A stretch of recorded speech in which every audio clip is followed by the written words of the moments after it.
Hello, hello, hello. Welcome to Unc's Musings. It's your Unc Spark, and this channel is all about talking about the things we're passionate about. You know, entertainment, different forms of entertainment that we enjoy. Um, Definitely, we'll be touching on interesting topics around gaming, anime, manga, sports, and even tech. So if you're interested in all the above or some of the above, this is the place for you. Hope to have good, thoughtful discussions, um, opinions, debates, and all types of different content. So that's what this channel is going to be about.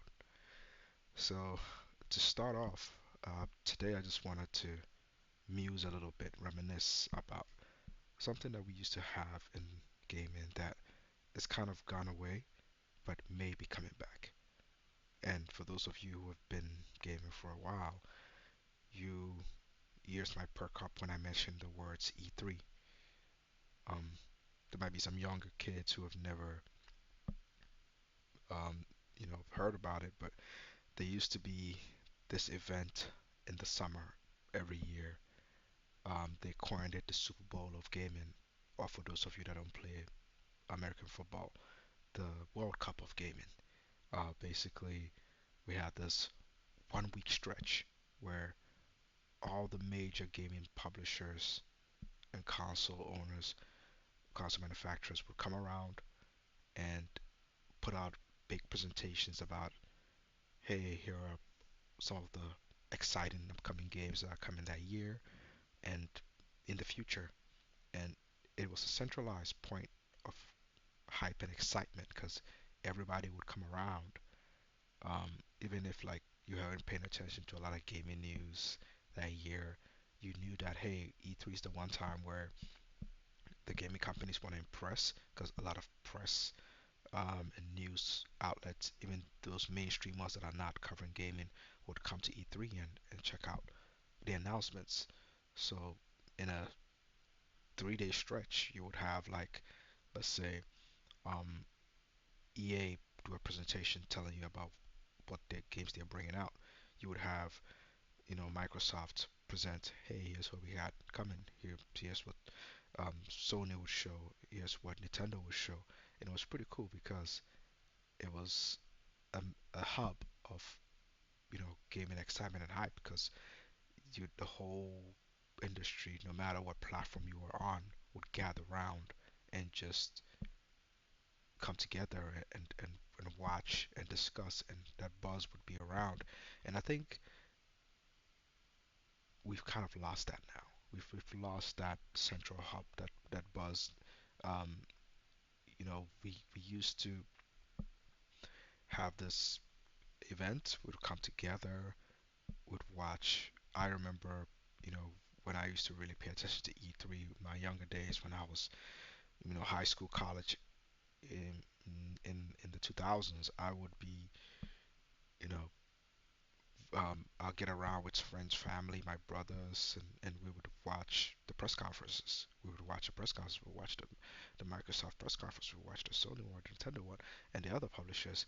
And it was pretty cool because back then I didn't have all the platforms, but I was interested to see what everybody was showing, and I just had to know the schedule, and I'll be able to catch up and watch it and see what's going on across the industry. And you know I think we've kind of lost that.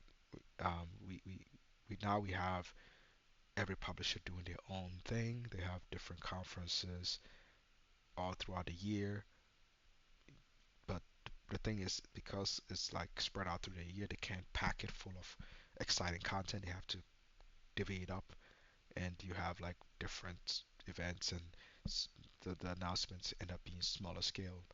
Um, and I know now we have um, some of some events like the Summer Game Fest or um, the Video Game Awards, which try to replace some of that vibe, but it's not really doing that. It's not really re- replacing it because Game Awards is supposed to be about the games that are being awarded. So it's kind of this mismatch of, hey, we have some announcements and we have some awards, and it's never quite the same.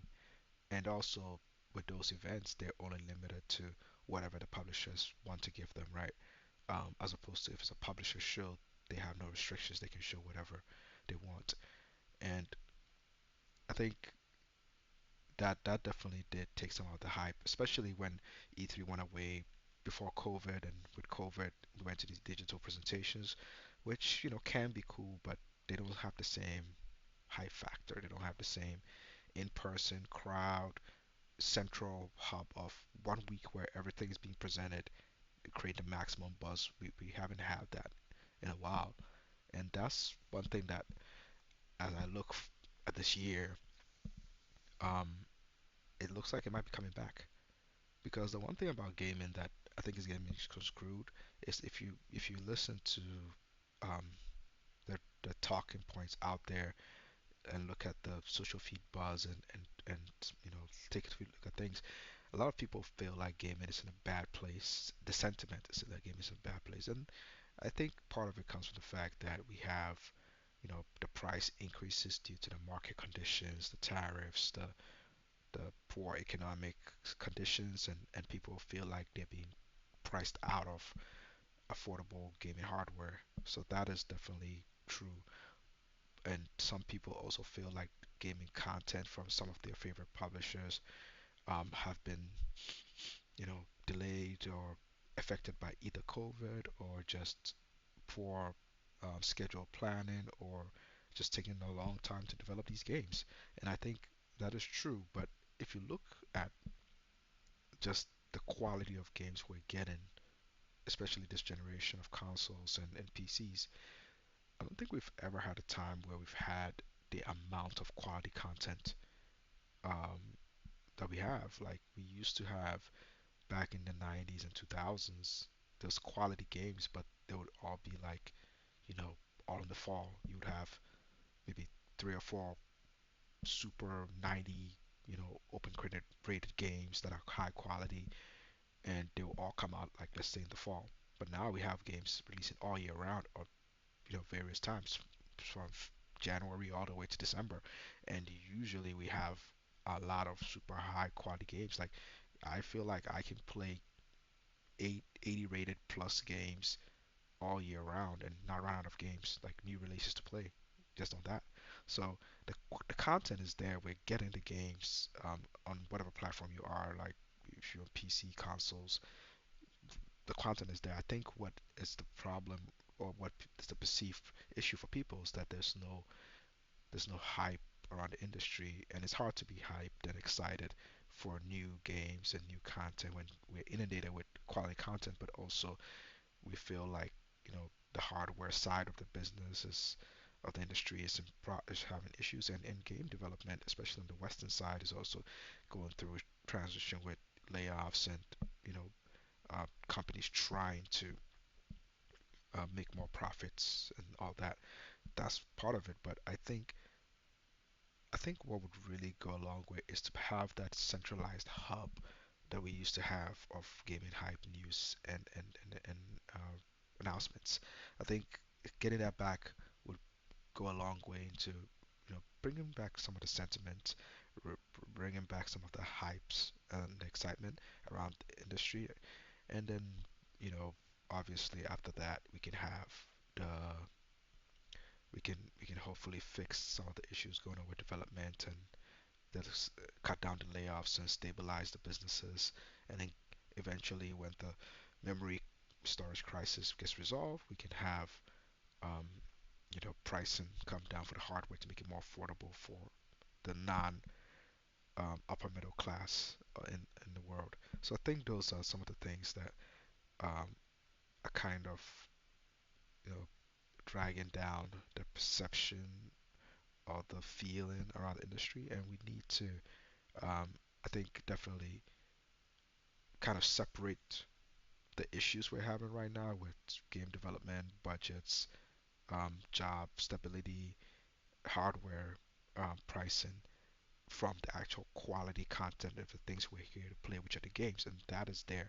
So we just need to have a better way to showcase that. And I think getting back that central hub, that touch point for consumers is important, and that's why I'm excited about what's going on here with this week, with uh, this particular week that we have coming up, where we have it's been a while since we've had a week where we have Sony coming out with the state of play um, to kick things off today, kick this off um, on June 2nd. Then we have Microsoft. We have Jeff Keighley's Summer Games Fest, which will be happening on the June 5th. Then we have Microsoft on the Sunday after that, and we also have the PC gaming show and the other ancillary shows around it. So if you just enjoy seeing new games, seeing new gaming content, that high factor will be there this week, and that'll be the first time I have the feeling that we're getting back to some sort of E3 like, hype cycle and session around the industry. And I think also we've had a couple of years of, different publishers pursuing things that hasn't led anywhere, like Sony pursuing some of these live service games and other companies trying these live service games and getting away from the games that the hardcore gamers have liked. And I think some of these companies are pivoting back to those kind of things, and we'll see the fruits of that in the upcoming year. So I think overall there's a bright horizon in terms of upcoming gaming content. Hopefully, there's the same for hardware down the line, and the same for job stability in the industry. And I think this week, if it goes according to plan and the announcements bring it for the different shows, we can have a very cool E3 like feel in the summer, and then hopefully can bring back this feeling going forward. All right, so that's what I wanted to talk about today. Hope you enjoyed the content. If you liked it, go ahead and subscribe, like the video, and I will definitely be covering this week all the events, the major ones, anyways, the major press conferences. I'll be covering them and put out some videos, my thoughts on them, and yeah, hopefully to bring the hype and excitement and have some good announcements of things that are coming, and the horizon as gaming of the gaming industry looks better. All right, that's it for now. I'll catch you guys in the next video, and remember, Jesus loves you.